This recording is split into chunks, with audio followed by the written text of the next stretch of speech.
डिसेंबर 1970 पाकिस्तानमध्ये national elections होतात आणि या इलेक्शनमध्ये शेख मुजीबुर रहमानच्या आवामी पार्टीला लँडस्लाईड विक्ट्री मिळते. पण वेस्ट पाकिस्तानमधल्या पाकिस्तान पीपल्स पार्टीचे जुल्फिकार अली भुट्टो यांना शेख मुजीबुर रहमान हे पंतप्रधान होऊ नये असं वाटत होतं. त्यामुळे त्यांनी प्रेसिडेंट याया खानला त्यांची शपथविधी पुढे ढकलण्याची विनंती केली. याया खानने 3 मार्च 1971ची शपथविधी 25 मार्चला शिफ्ट केली. या निर्णयामुळे ईस्ट पाकिस्तानच्या ढाकामध्ये लोकांची प्रदर्शने होऊ लागली होती. या प्रदर्शनावरती सिक्युरिटी फोर्सेसने गोळीबार सुद्धा केलेला होता आणि या सर्व परिस्थितीमध्ये शेख मुजीबुर रहमान यांनी 7 मार्च 1971ला ढाकाच्या रमन रेसकोर्सवरती 10 लाख लोकांच्या समोर स्वतंत्र बांगलादेश तयार करण्याची मागणी केली आणि इथूनच बांगलादेश लिबरेशन वॉरची कहाणी सुरू होते. या युद्धामध्ये भारत सुद्धा सामील झालेला होता. भारताच्या ईस्टर्न रिजनवरती पाकिस्तानने हमला केला होता. पण पाकिस्तानला वाटलं की भारताच्या वेस्टर्न रिजनवरती सुद्धा आपण हमला केला तर भारतीय सैनिक डायव्हर्ट होईल आणि यामुळे पाकिस्तानने शकरगरवरती लक्ष केंद्रित केलं. शकरगर हे पाकिस्तानचं एक ठिकाण होतं, परंतु त्याचा काही भाग हा भारतामध्ये होता. चिनाब आणि रावी नदीनं हा भाग वेढलेला होता.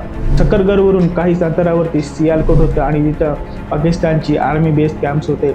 शकरगरवरून 23 मैलावरती इंडियामधलं पठाणकोट होतं, इथं सुद्धा भारतीय लष्कराचं कॅम्प होतं.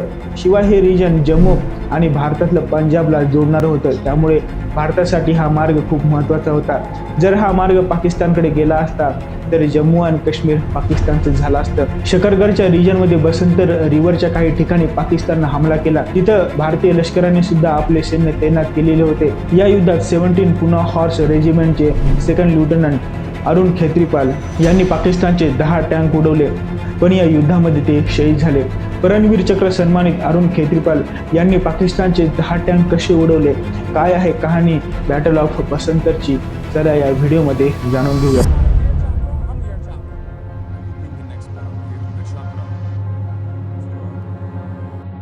1971च्या भारत आणि पाकिस्तान युद्धामध्ये एक निर्णायक क्षण होता. पाकिस्ताननं पश्चिमेकडच्या शकरगर रिजनवरती हमला केलेला होता. त्यामुळे भारतीय सैनिकांच्या 17 पुना हॉर्स ही एक टँक रेजिमेंट होती. त्यांना 47th इन्फंट्री ब्रिगेड यांनी आदेश दिला की शकरगरच्या रिजनमध्ये तैनात व्हा आणि या त्यांच्या आदेशाखाली 17 पुना हॉर्स ही शकरगरच्या रिजनवरती तैनात झाली. 15 डिसेंबरच्या रात्री भारतीय ब्रिगेडला बसंतर नदी ओलांडण्यासाठी एक ब्रिजेड तयार करायचा होता आणि हे कठीण काम आपल्या भारतीय सैनिकांनी लगेच पूर्ण केलं. पण दिक्कत अशी होती की या पूर्ण रिजनमध्ये माइन्स लावलेल्या होत्या. या रेजिमेंटच्या इंजिनियर्सनी काही माइन्स डिॲक्टिवेट केला, पण तेवढ्यातच ब्रिजेडवरच्या सैनिकांनी पाकिस्तानी टँक येण्याचा संदेश दिला. पाकिस्तानी सैन्य हे खूप मोठं होतं, त्यामुळे पुन्हा हॉर्स रेजिमेंटने ठरवलं की आपण माइन्स ओलांडून पाकिस्तानवरती अचानकपणे हमला करायचा आणि यामुळे 17 पुन्हा हॉर्सचे सगळे टँक्स हे ब्रिजहेडजवळ जॉईन होतात. 16 डिसेंबर सकाळी 8 वाजता पाकिस्तानच्या पॅटॉन टँक्ससह ब्रिजहेडवरती त्यांनी हल्ला केला. या हमल्यामुळे रिएन्फोर्समेंटची तातडीनं मदत मागवली गेली. हे ऐकल्यानंतर 21 वर्षाचे सेकंड लेफ्टनंट अरुण खेत्रीपाल हे त्यांच्या फंगुस्टा टँकसह मैदानात उतरले. त्यांच्याकडे 3 टँक होते.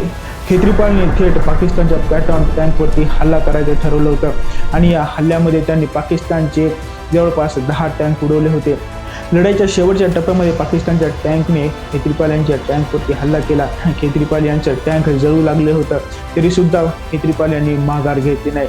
त्यांना रेडिओवरती त्यांच्या सिनियरचे आदेश आलेले होते की टँक जळतोय, तुम्ही या टँकमधून बाहेर पडा, तरीही त्यांनी माघार घेतली नाही आणि त्यांचं उत्तर इतिहासात सुवर्ण अक्षरात दिलं गेलं.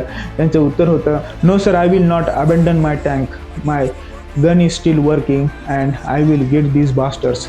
या शब्दानंतरच त्यांनी अजून एका पाकिस्तानी टँकला नष्ट केलं, पण त्यांच्यावरती पाकिस्तानी टँकनं हमला केला आणि या हमल्यामध्ये त्यांचं टँक उद्ध्वस्त झालं आणि ते जखमी झाले.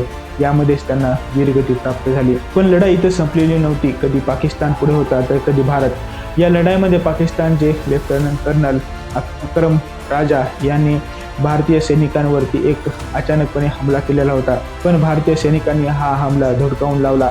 भारताचे सैनिक सियालकोटच्या लष्करी कॅम्पजवळ आलेले होते. पाकिस्तानला वाटलं की भारताचे सैनिक आता इतक्या जवळ आलेत, त्यामुळे त्यांनी एअरफोर्सला मदतीसाठी बोलवलं.